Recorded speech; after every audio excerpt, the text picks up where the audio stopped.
যারা যারা দমকল বিভাগে চাকরি করবেন, ফায়ার সার্ভিসে চাকরি করবেন, তাদের জন্য গুড নিউজ। একেবারে ফায়ার সার্ভিসে দমকল বিভাগে চাকরির জন্য আবারও বিজ্ঞপ্তি বেরিয়ে গেছে। মাধ্যমিক পাস থাকলে আপনারা আবেদন করতে পারবেন এই ফায়ার সার্ভিস বা দমকল বিভাগে।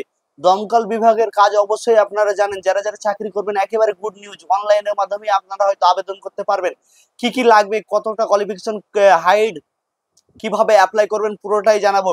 চ্যানেলে নতুন হয়ে থাকলে অবশ্যই চ্যানেলটিকে একবার হলেও সাবস্ক্রাইব করে নেবেন। আমি প্রথমে তো আমার মোবাইলের স্ক্রিনে চলে যাবো, আপনাদের প্রত্যেকটা লাইন আপনাদের পড়ে পড়ে শোনাবো।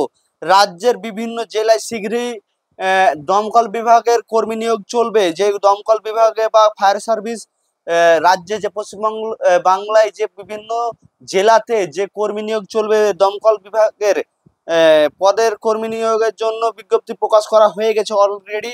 এখানে বেতন কিরকম থাকবে, বেতন মেন হচ্ছে বেতন। চাকরি করার আগে বেতনটা আপনাদের জানতে হবে অবশ্যই। বেতন হচ্ছে 25,200 টাকা থেকে শুরু। এই পদে আবেদনের জন্য প্রার্থীদের কি কি যোগ্যতা প্রয়োজন, এই জন্য সিকিউরিটি বোর্ডের অবশ্যই মাধ্যমিক পাস থাকতে হবে। এই থাকলেই আপনারা মাধ্যমিক পাস থাকলেই অনলাইনের মাধ্যমে আবেদন করতে পারবেন। প্রার্থীদের বয়সসীমা হতে হবে 18 থেকে 27 বছরের মধ্যে।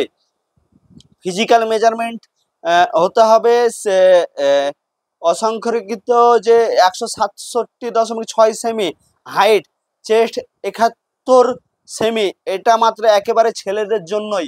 বাকি আপনারা অবশ্যই যে বিজ্ঞপ্তি প্রকাশ হয়েছে ওই ওয়েবসাইটের অফিসিয়াল নাম্বারে দেখে নেবেন। মোট 80 নাম্বারের পরীক্ষা না হবে, ইংরেজি, জেনারেল নলেজ, তারপরে অনেক অনেক বিষয়। যারা হয়তো চাকরি রিলেটেড পরীক্ষা দিয়েছেন তারাই অবশ্যই বলতে পারবেন কোন কোন টেস্টে নেওয়া হয়। এটা দেওয়া থাকবে 5 মিনিটে 1 কিলোমিটার দৌড়াতে হবে। আপনাদের যে ফিজিক্যাল টেস্ট, কি কি টেস্ট হবে, 20 সেকেন্ড মতোই উঠা,